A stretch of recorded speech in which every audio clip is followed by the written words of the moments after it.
오늘은 돈 17번째 시간 거래에 대해서 우리가 다룹니다. 대표되는 말씀 레위기 25장 14절 함께 읽어볼게요. 시작. 내 이웃에게 팔든지 내 이웃의 손에서 사거든 너희 각 사람은 그의 형제를 속이지 말라. 자, 포인트 세 개를 보시면 첫 번째는요. 하나님이 정하신 공정거래 기준을 준수하라. 네, 이 거래 기준을 하나님이 만들어 주신 것을 우리가 다룰 거고요. 또 두 번째로는 모든 거래의 기본은 정직이다 그랬고요. 또 세 번째로는 욕심을 따르는 것은 자기 자신을 죄에 파는 것이다. 이런 포인트를 가지고 우리 함께 공부하겠습니다. 첫 번째 포인트, 하나님이 정하신 공정거래 기준을 준수하라. 함께 읽어볼게요. 시작. 사고 파는 행위를 일컬어 거래라고 한다. 거래가 형성되려면 먼저 거래 기준이 세워져야 한다. 판매자는 어떤 기준에서 판매가를 매기고 구매자는 어떤 기준에서 값을 지불해야 하는지 상호 신뢰할 수 있는 거래 기준이 있어야 한다. 이를 위해서는 사회가 약속한 거래 단위들이 있어야 하고 거래 측정 방식도 제정되어야 한다. 물건의 길이, 높이, 무게, 부피를 말해주는 단위들만 아니라 물건의 가치를 나타내는 화폐의 단위들도 정해져야 하고 단위와 가치를 측정하는 기구들도 준비되어야 한다. 그렇다면 인류 역사에서 누가 제일 먼저 거래 기준을 만든 것일까? 무명의 사람이 창작으로 임의의 단위들을 만든 후 많은 사람들이 그의 동의에 거래가 이루어진 것일까? 성경은 하나님이 거래 기준의 창시자이심을 말한다. 공평한 저울과 접시 저울은 여호와의 것이요 주머니 속의 저울추도 다 그가 지으신 것이니라. 하나님이 만드신 기준들은 거래에만 적용되는 것이 아니다. 세상에 존재하는 모든 만물은 하나님이 기준을 부여하셔서 만들어졌다. 이것은 하나님이 만물을 향해 보시기에 좋았더라는 평가를 내리신 사실에서 확인된다. 하나님이 좋다고 내리신 평가는 주관적 느낌이 아니고 정확한 기준에 의한 것이었다. 하나님이 사용하신 평가 기준은 바로 하나님 자신이셨다. 오직 하나님만 선한 분이시고 또한 진리가 하나님 안에 있다. 그래서 좋다는 평가는 선하신 하나님이 자기 안에 있는 진리가 만물 안에 정확히 적용되어 창조가 이루어 주신 것을 확인해 주신 것이다. 창조는 임의대로 만들어진 것이 아니라 선하신 하나님 안에 있는 진리에 따라 정확한 기준과 척도로 만들어진 것이다. 반대로 좋지 않다고 말할 때는 하나님의 기준을 전혀 반영하고 있지 않은 것에 대한 평가이다.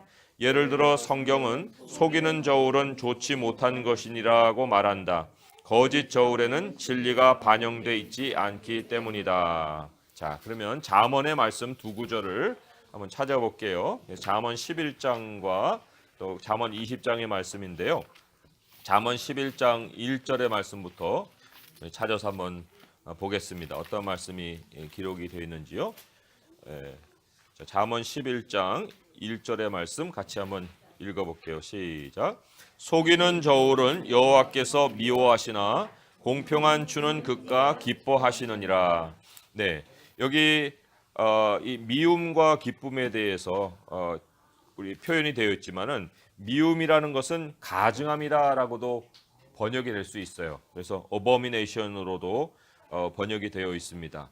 그 가증함이라고 하는 것은 그냥 어떤 감정의 표현으로 끝나는 것이 아니라 거기에 따라 이제 하나님의 그 형벌이 준비되어 있는 것까지가 바로 가증함을 얘기하고 있는 겁니다. 그래서 속이는 저울, 그러니까 기준이 진리에서 벗어나 있는 데에는 하나님의 진노가 머물러 있다는 것을 암시하고 있고요.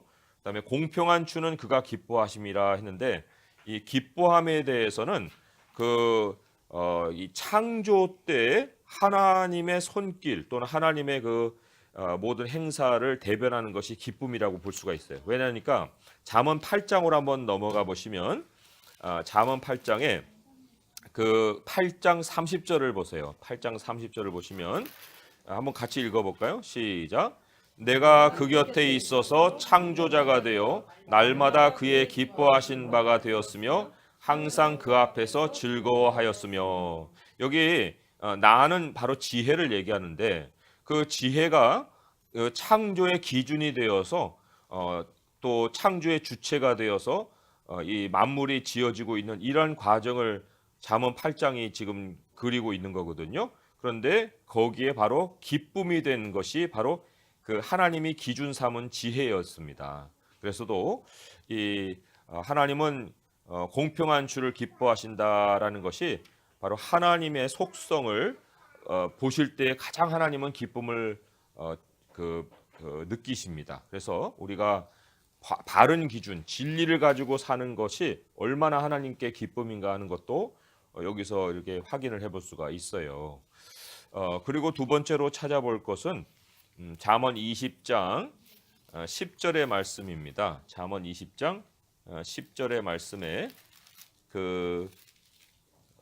같이 한번 읽어볼게요. 시작. 한결같지 않은 저울추와 한결같지 않은 되는 다 여호와께서 미워하시느니라. 여기 이제 한결같다. 그러니까 모든 적용에 그 상황마다 다른 기준을 적용할 것이 아니고 한번 적용한 모든 것은 끝까지 일관되게 적용이 돼야 된다. 그것을 하나님이 가르치고 계십니다. 그리고 이제 우리가 예를 들어서 교회를 세우는 것에 대해서 한번 생각을 해보면은 교회는 그 트렌드에 따라서 모양을 바꿔갈 수는 없는 거예요. 교회는 진리의 기둥과 터라 했기 때문에 한결같이 그 모습이 지속이 될 때에 한 세대에서 다른 세대로 교회가 참 세워져 가는 것이 이어질 수 있죠.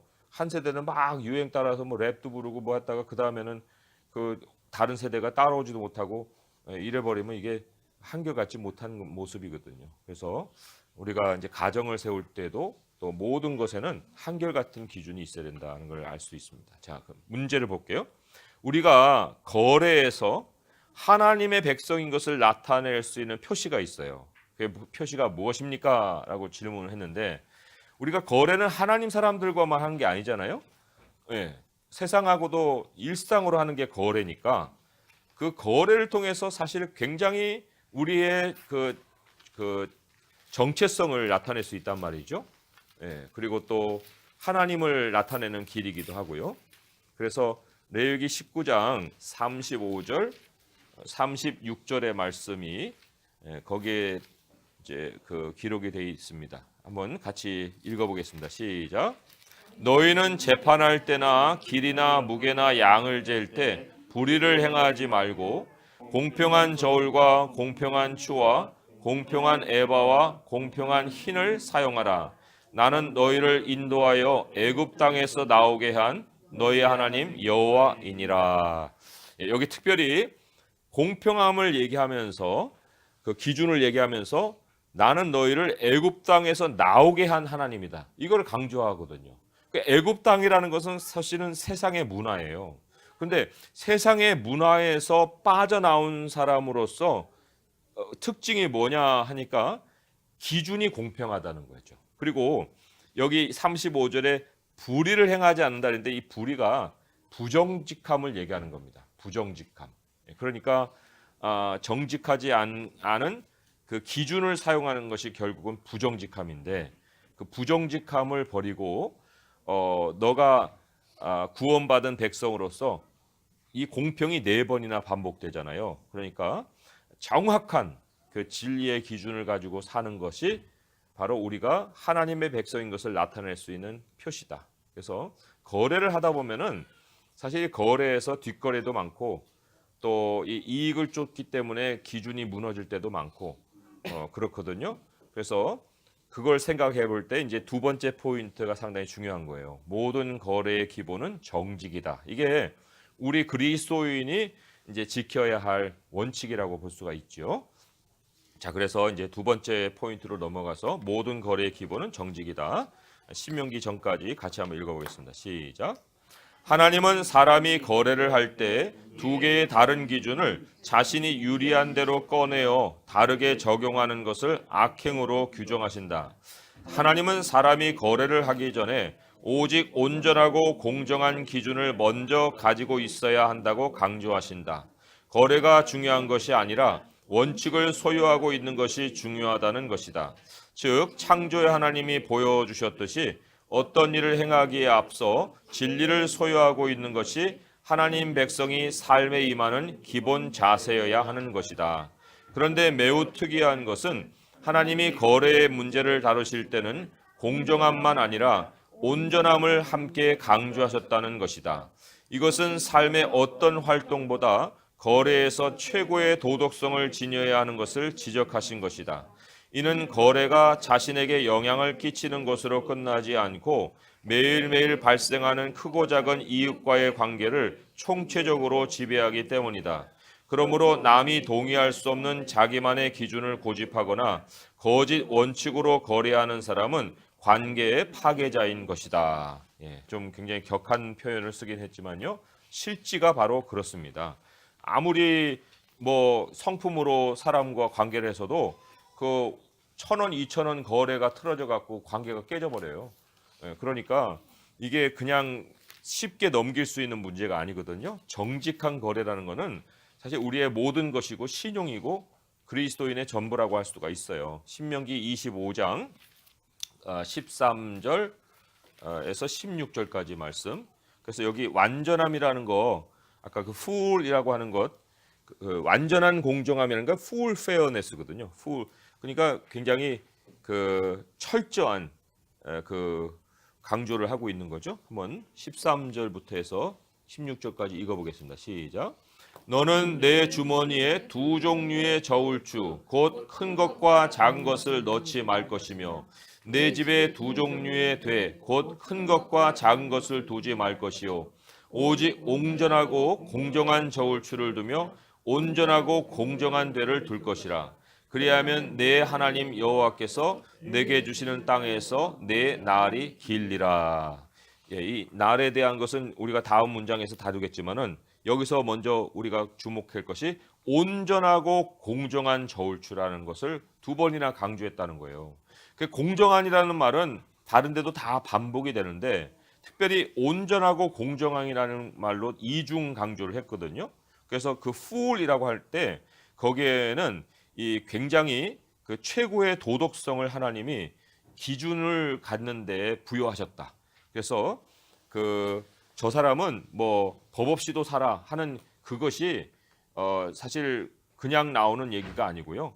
원칙이 일관된 사람에게 붙여질 수 있는 얘기거든요. 그러니까 우리 그리스도인이 그러한 이야기를 듣는 것이 당연해야 되는데 기준이 자꾸 바뀌다 보니까 이랬다 저랬다 해가지고 사실 사람의 눈에 들려고도 기준을 바꿀 때가 많은데 그것은 아니다. 그래서 이 철저하게 정말 정직을 기본으로 하는 것을 우리의 생명으로 알고 살아야 한다는 것을 성경이 얘기하고 있습니다. 자, 그러면 그 신명기 밑에 있는 문단 또 같이 읽어볼게요. 시작. 사고 파는 행위는 생명 활동의 기본이다. 그래서 사람이 일상의 매매 기준을 어떻게 설정해 놓고 사느냐에 따라 생명의 날이 좌우된다. 하나님은 오직 온전하고 공정한 저울추를 두며 온전하고 공정한 되를 둘 것이라. 그리하면 내 하나님 여호와께서 내게 주시는 땅에서 내 날이 길리라고 약속해 주셨다. 잠깐의 이익을 추구하려고 거짓 기준을 따르면 생명이 위협을 받고 장기간 변함없이 공정한 기준을 따르면 생명이 보존되는 것이다. 거래가 정직하게 행해지고 있는지의 여부는 일관된 거래 기준을 적용하고 있는지만 아니라 거래하는 행위 자체에서도 확인된다. 예를 들면 물건 값을 깎기 위해 물건의 질을 의도적으로 폄하하여 매입한 후 이득을 보았다고 좋아하는 것은 부정직한 거래이다. 말이 마음과 따로 노는 것은 두 기준으로 행동하는 부정직인 것이다. 또 다른 부정직한 거래의 예는 독과점 거래나 사재기한 물건의 매도이다. 사람들이 필요로 할 때 내놓지 않고 자기 이익이 극대화될 때 물건을 파는 행위는 사람들의 필요를 볼모 삼아 물건을 합당한 가격이 아니라 조작된 가격으로 팔아 이문을 남기는 행위이다. 이런 거래로 돈이 벌릴지는 모르나 이것은 하나님의 저주가 임하기 전이라도 사람들로부터 저주를 받는 행위이다 했습니다. 여기서 우리가 한 가지 문단 속에서 좀 생각해 볼 것이 그 생명의 날, 그죠? 잠깐 이익이 생명의 위협이 되고 장기간 변함없는 공정한 기준이 생명이 보존이 된다는데 이거는 개인의 생명도 마찬가지지만 기업의 생명도 마찬가지인 거예요.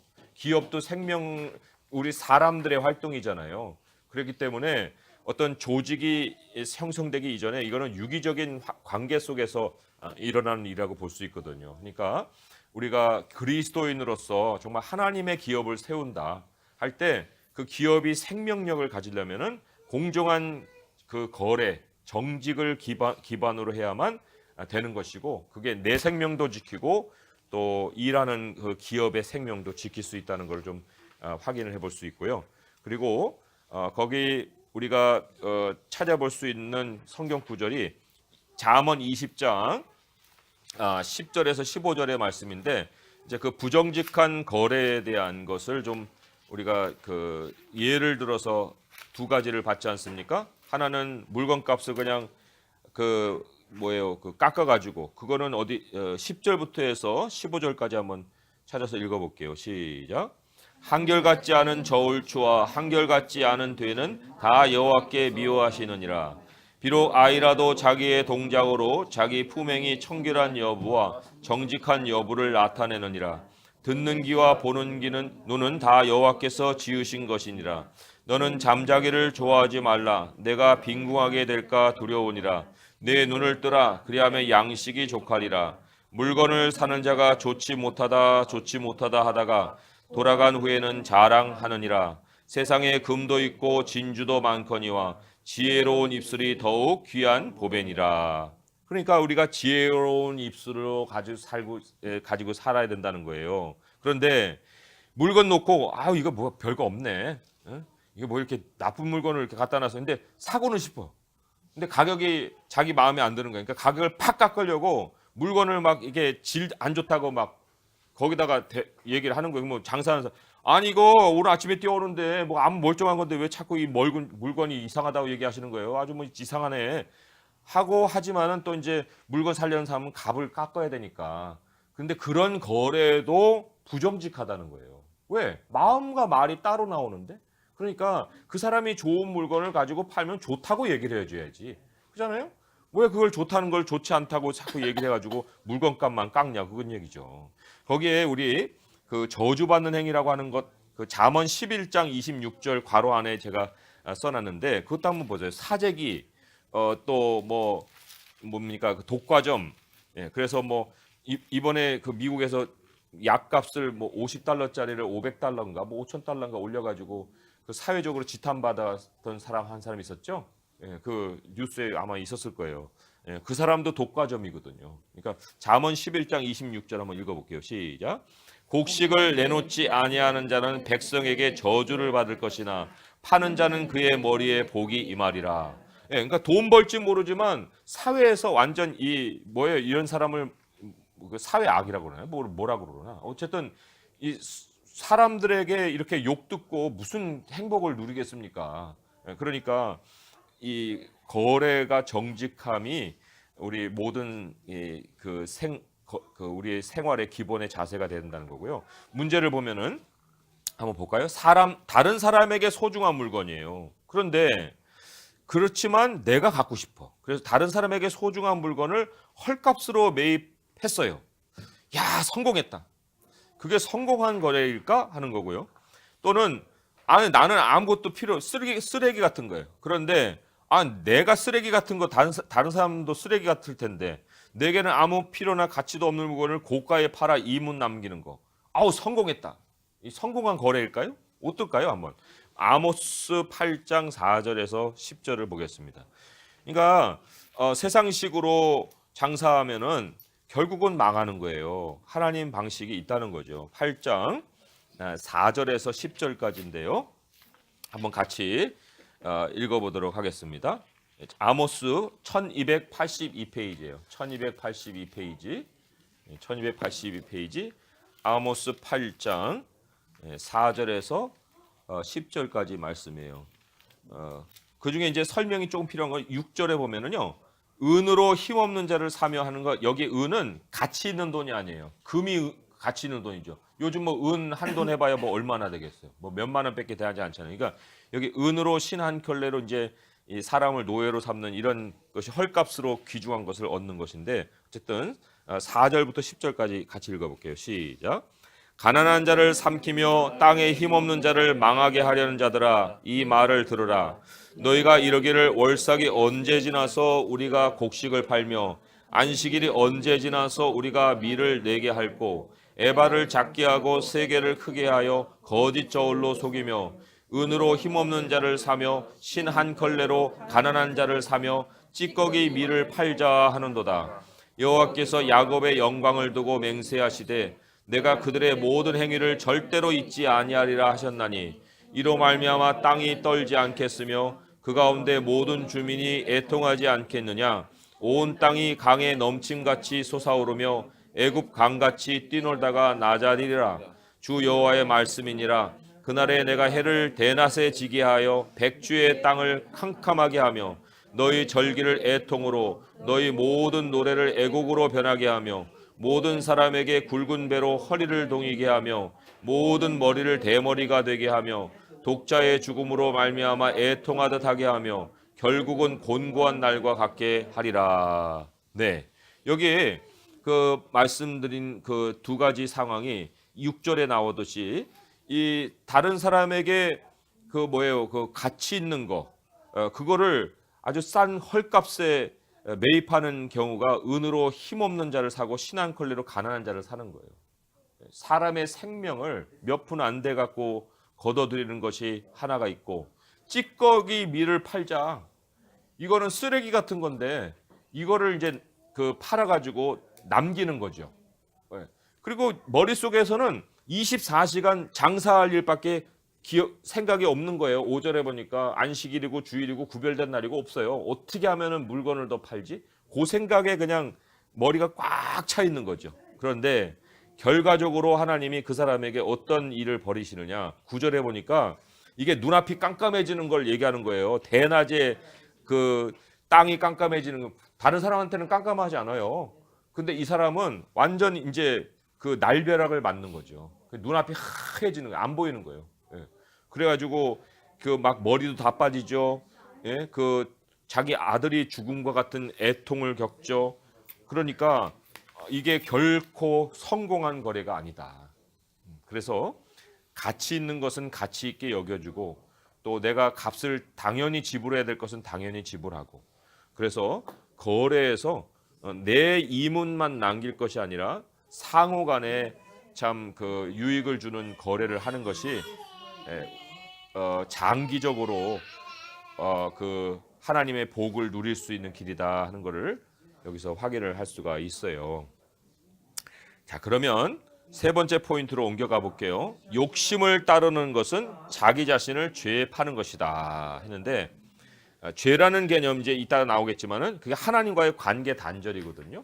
그래서 욕심을 따르는 것은 자기 자신과 하나님을 그 갈라놓는 의도적인 행위다라고도 볼 수가 있어요. 자, 그럼 문단을 읽어볼게요. 시작. 부정직한 거래로 생기는 여러 가지 폐해가 많지만 거래자 자신이 입는 가장 치명적인 결과는 스스로 더러워지는 것이다. 사람이 이익을 얻고 재물이 불어나면 거래의 부정직은 안중에 없고 쉽게 만족하고 기뻐할 수 있다.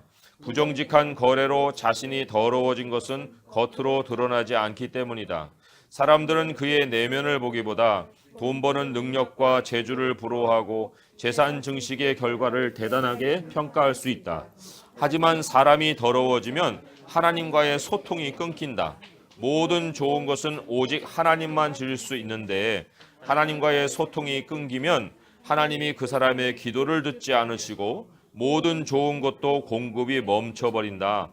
하나님과의 관계가 끊어지면 재앙을 속절없이 당하는 일만 남게 된다. 자, 미가서 6장의 말씀이죠. 미가서는 아모스에서 좀 더 넘기셔서 1295쪽에 있어요. 1295쪽 미가 6장 9절에서 16절의 말씀입니다. 여기 어떠한 재앙이 임하게 되는지 하는 걸 좀 이렇게 확인을 해볼 거예요. 미가 6장 9절에서 16절 읽어봅니다. 시작. 여호와께서 성읍을 향하여 외쳐 부르시나니 지혜는 주의 이름을 경외함이니라. 너희는 매가 예비되었나니 그것을 정하신 이가 누구인지 들을지니라. 악인의 집에 아직도 불의한 재물이 있느냐? 축소시킨 가증한 에바가 있느냐? 내가 만일 부정한 저울을 썼거나 주머니에 거짓 저울추를 두었으면 깨끗하겠느냐? 그 부자들은 강포가 가득하였고 그 주민들은 거짓을 말하니 그 혀가 입에서 거짓되었도다. 그러므로 나도 너를 쳐서 병들게 하였으며 네 죄로 말미암아 너를 황폐하게 하였나니 네가 먹어도 배부르지 못하고 항상 속이 빌 것이며 내가 감추어도 보존되지 못하겠고 보존된 것은 내가 칼에 붙일 것이라. 네가 씨를 뿌려도 추수하지 못할 것은 감람 열매를 밟아도 기름을 내 몸에 바르지 못할 것이며 포도를 밟아도 술을 마시지 못하리라. 너희가 오므리의 율례와 아합 집의 모든 예법을 지키고 그들의 전통을 따르니 내가 너희를 황폐하게 하며 그의 주민을 사람의 조속거리로 만들리라. 너희가 내 백성의 수욕을 담당하리라. 네, 뭐 여러 가지 그 참 재앙의 모습을 우리가 보겠지만 여기에도 이제 병이 든다 하는 말씀이 있어요. 13절에 보면 병 든다. 또 이 황폐하여서 그 소산이 있기는 있는데 그런데 15절 근데 보니까 열매를 밟아도 기름이 몸에 바를 정도까지 안 나오는 거예요. 그러니까 항상 부족한 거죠. 매출이 있기는 있는데 매해마다 내가 직원들 월급 어떻게 주지? 내 달은 어떻게 살아야 되는 거야? 이런 식이 지속이 되는 거죠. 그래서 결국은 이제 조속거리가 되게 하는 그러한 재앙을 당할 수밖에 없다. 이렇게 성경은 얘기를 하고 있어요. 자, 계속 읽어봅니다. 부정직한 거래로 시작. 부정직한 거래로 악을 행하여 더러워지는 것은 스스로를 죄에 팔아 죄의 노예가 되는 것이다. 죄는 하나님과의 관계의 단절인데 원하는 것을 얻기 위해 하나님과 떨어지는 것을 대수롭지 않게 생각하면 모든 좋은 것의 근원이신 하나님을 배신한 대가로 이제부터는 노략을 당하는 일이 생긴다. 얻었다고 생각했던 모든 것을 가장 관계하고 싶지 않은 대적에게 빼앗기고 마는 것이다. 네, 하나님 떨어지는 거야 뭐 별것도 아닌 것 같이 생각돼 갖고 장사만 잘 되면 되지. 그래가지고 등을 지잖아요. 그러면 사람이 더러워진다고 그랬어요. 그러면 더러워지는 건 하나님과 끊어지는 거예요.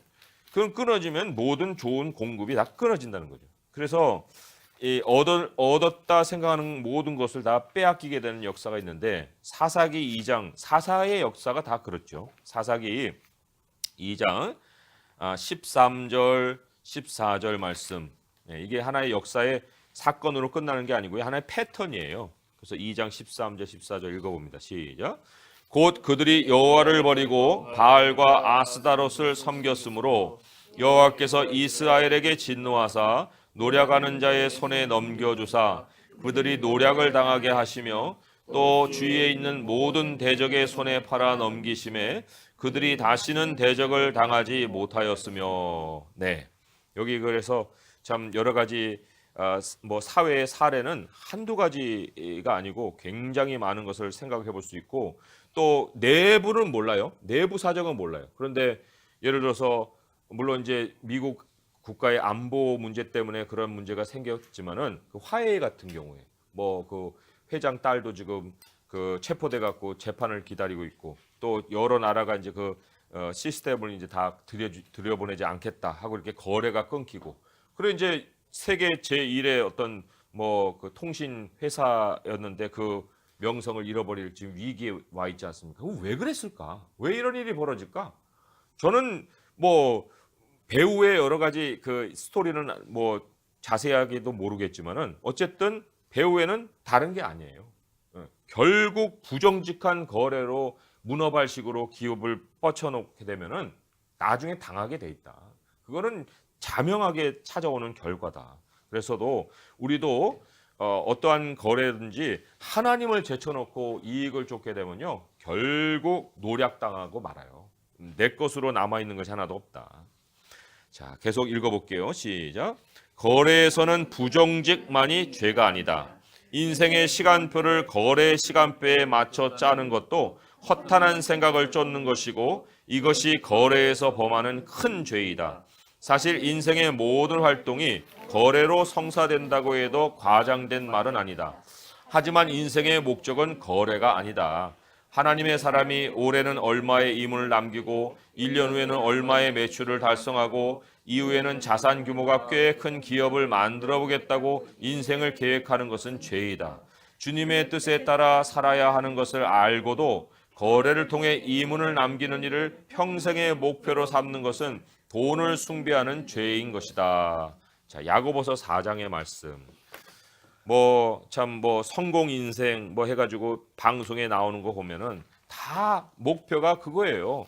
버젓한 가게 하나 차려가지고 살아가는 거.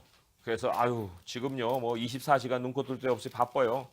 그렇지만 또 복을 받아서 그냥 지금까지 살아온 거예요. 이런 식으로. 그러니까 내년에는 매출을 2배로 올리겠습니다. 이게 다 기업에서 받는 압박이고 스트레스 아니겠습니까? 사람들이 왜 소리질러 길길이 막 날뛰고 막 그럽니까? 위에 있는 사람들이 다 매출 때문에 그런 거죠. 매출 목표. 근데 야고보 4장 13절 17절 읽어볼게요. 시작. 들으라, 너희 중에 말하기를 오늘이나 내일이나 우리가 어떤 도시에 가서 거기서 1년을 머물며 장사하여 이익을 보리라 하는 자들아, 내일 일을 너희가 알지 못하는도다. 너희 생명이 무엇이냐? 너희는 잠깐 보이다가 없어지는 안개니라. 너희가 도리어 말하기를 주의 뜻이면 우리가 살기도 하고 이것이나 저것을 하리라 할 것이거늘 이제도 너희가 허탄한 자랑을 하니 그러한 자랑은 다 악한 것이니라. 그러므로 사람이 선을 행할 줄 알고도 행하지 아니하면 죄니라. 네, 여기에 선을 행한다는 말에도 여러 가지 의미가 내포가 되어 있는데 거기에 바로 기준이라는 거예요. 기준. 우리가 하나님의 뜻 하면은 얼뜻 들어오지만 기준 하면은 좀 다르게 생각할 수도 있는데 하나님이 모든 걸 만들고 좋았다 하는 것처럼 선을 행한다는 것은 결국 기준 없이 행할 수가 없는 거거든요. 그럼 기준이 뭐냐? 하나님의 뜻이에요. 그런데 장사를 생각을 해서 그게 삶의 기둥과 같이 딱 중심에 서버리고 내가 장사해서 이문을 남겨야지. 이래버리면 이게 죄다는 거죠. 그러니까 선을 행할 줄 알고도 행하지 않으면 죄라고 했듯이 우리가 인생의 목표를 돈을 중심으로 세워버리면 그게 바로 죄다. 이거를 분명히 하고 있습니다. 자, 그러면 우리 그 다음에 마지막 시대에는 하는 걸 한번 읽어볼게요. 시작. 마지막 시대의 사탄은 세상의 거래 시스템을 장악해서 인류를 통제할 것이다. 하나님의 백성이 당하는 최대의 핍박은 거래 활동의 제약인 것이다.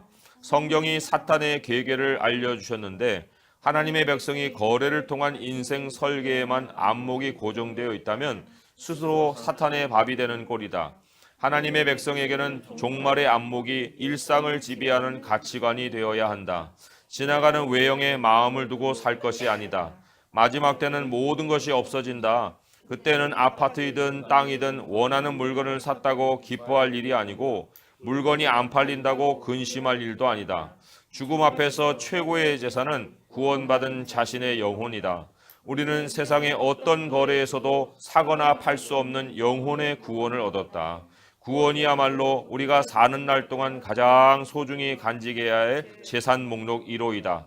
구원이 값없이 주어졌다고 해서 공짜로 얻은 싸구려 물건이 아니다. 구원은 예수 그리스도의 핏값을 치러 우리에게 안겨주신 우주에서 최고 비싼 하나님의 선물이다.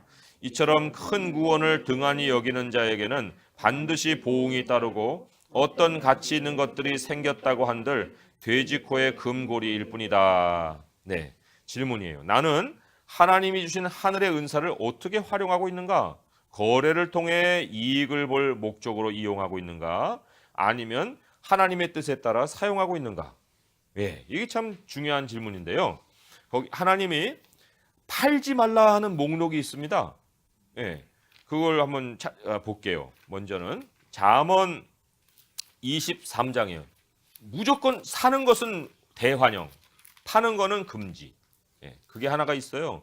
잠언 23장 23절의 말씀 함께 읽어보겠습니다. 시작. 진리를 사되 팔지는 말며 지혜와 훈계와 명철도 그리할지니라. 예. 진리, 지혜, 훈계, 명철 이거 다 하나님이 주시는 선물이에요. 하나님이 주시는 것은요. 거저 받았으니 거저 주라 한 것처럼 우리가 그것을 가지고 하나님의 뜻을 섬기면 부대적으로 생기는 게 재물이죠. 그죠? 그 자체를 상품화하는 거는 그거는 하나님이 원하시는 게 아니에요. 오히려 그 자체는 우리의 돈을 들여서라도 얻어야 됩니다. 내가 성경 공부를 하는 일은 정말 시간을 들이고 돈을 들여서라도 정말 얻어야 되는 일이지만 이 성경 공부를 더 개발시켜 가지고 어떻게 하면은 더 수강생들을 많이 만들어 가지고 돈을 좀 벌지? 이게 이제 그 하나님이 주신 은사로 장사 속으로 탈바꿈 시키는 거거든요. 기업도 마찬가지예요. 기업도 하나님이 그 기업을 통해서 하나님의 뜻을 이루시려고 하는 거거든요. 그러니까 비즈니스의 목적은 영리죠. 그 이상의 뭐가 있어요? 물론 그거 다 세상에 이해해 줄 수 있는 얘기예요. 그러나 영리라 하더라도 영리도 부차적인 결과지 그것이 목적이 되는 기업이 돼서는 안 된다. 하나님이 주시는 은사는 통찰력이고 아이디어고 이런 거잖아요. 그러니까 그런 걸 가지고 이걸 가지고 내가 사회를 어떻게 섬길까? 내가 정말 이걸 가지고 하나님의 나라에 어떤 기여를 할 수 있을까? 이렇게 계속 생각을 하게 되면 거기에 따라서 하나님이 더 기업도 키워주시는 일들이 있다. 그래서 절대로 우리의 은사는 상품화하지 말고 은사를 주님의 따라 뜻에 따라 사용하려는 마음을 가져야 된다는 거고요. 베드로전서 5장 2절에서 3절의 말씀에 특별히 이거는 또 목회하는 저에게도 큰 도전이 되는 말씀이고요. 또 이런 것 때문에 오늘날 많은 교회가 시험에 들고 참 시련을 겪고 있지만 한번 찾아보겠습니다. 무슨 얘기인지. 베드로전서 5장 2절에서 3절의 말씀이죠. 382쪽 같이 한번 읽어볼게요. 시작. 너희 중에 있는 하나님의 양무리를 치되 억지로 하지 말고 하나님의 뜻을 따라 자원함으로 하며 더러운 이득을 위하여 하지 말고 기꺼이 하며 맡은 자들에게 주장하는 자세를 하지 말고 양무리의 본이 되라. 여기 더러운 이득을 위해 하지 말아라. 교회를 이제 사실은 이 돈으로 보는 거죠. 그래서 성도 머릿수가 성도로 안 보이고 돈으로 보이는 거죠. 그러니까 이거는 굉장한 어떤 유혹일 수도 있고 또 이 함정일 수도 있고.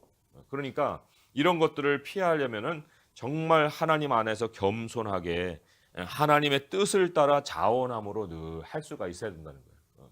내가 하나님의 뜻을 저버리고 나서는 아무것도 자원함이 나올 수가 없는 거거든요. 그래서 우리 골로새서 우리가 매번 교회를 위해서 기도하지만 모든 신령한 지혜와 총명에 하나님의 뜻을 아는 것으로 채우게 하시고, 그러니까 하나님의 뜻이 모든 우리 성도들에게 함께 임할 뿐만 아니라 또 저에게 하나님이 더 주시는 그 뜻들이 또 제 삶의 기준이 돼야 되죠. 그래서 기도는 이렇습니다. 사랑의 하나님 아버지, 하나님은 만물 가운데 정확한 기준을 두시고 인생을 이끌어 가십니다. 우리가 그 기준을 먼저 익히지 않고 섣부르게 행하는 모든 곳에는 악행이 있습니다. 주님, 진리를 통해 온전하고 공정한 기준을 먼저 배워서 어떤 거래에서도 정직함을 행사할 수 있도록 해주옵소서. 진리를 이익의 재료로 이용하지 않게 하시고 소중한 선물로 간직하고 또한 사람들에게 선물로 나눌 수 있도록 도와주옵소서. 예수님의 이름으로 기도드립니다. 아멘. 그래서 오늘 이 말씀을 우리가 기억하시고요. 또 사실 저는 교회지만 우리 성도님들은 다 지금 일반의 세상에서 거래 속에 관계하며 살고 있지 않겠습니까? 그럴 때 정말 독특한 소금의 맛을 낼 수 있는 우리 성도님 될 수 있기를 바랍니다. 자, 그런 말씀에 우리 배운 대로 기도하시면서 하나님 내게 먼저 기준을 알게 하시고 기준이 미흡하거나 모를 때는 지혜를 얻기까지 기다리게 하시고 그리고 분명한 기준을 가지고 한 사람 한 사람과 정말 정직한 거래를 할 수 있도록 해주옵소서. 나의 생명이 바로 이 거래에 달려 있고 내가 하는 모든 일의 생명력도 이 거래의 정직함에 있사오니 하나님 보실 때 깨끗한 그러한 삶을 유지해 갈 수 있게 하여 달라고 우리 한 목소리로 기도하겠습니다.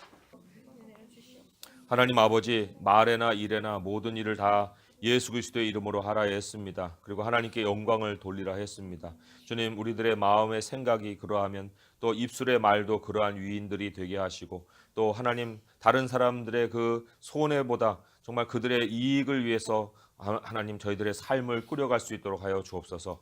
우리 주 예수 그리스도께서 정말 생명의 피까지 다 흘려 우리를 정말 구원하셨사오니 그 정직함이 우리 안에도 흐르고 있나이다. 아버지여, 우리가 장기간에 정말 우리들의 생명의 날이 이 거래 속에 달려있는 것을 알게 하시고, 주님, 순간의 미혹과 유혹이 찾아온다 할지라도 아버지여, 정말 주님의 그 한결같은 기준, 진리의 기준을 가지고 말과 행동할 수 있게 하여 주시옵시고, 그리할 때 하나님이 우리의 삶을 반드시 지켜주시고 또 인도하여 주실 줄 믿나이다. 우리의 생명은 오직 주님의 손에 달려 있사오니 사람에게 달려 있는 듯 순간에 타협하지 않게 하시고, 아버지 하나님, 하늘에까지 도달하게 하실 우리 하나님의 그 인내와 또 하나님의 견인이 있사오니 주여, 우리 주님의 손에 우리의 인생이 있는 줄 믿고 말에도 정직하고 표정에도 정직하고 또 생각에도 정직하고 행위에도 정직할 수 있는 저희가 되게 하여 주시옵소서. 예수님의 이름으로 감사하며 기도합니다. 아멘.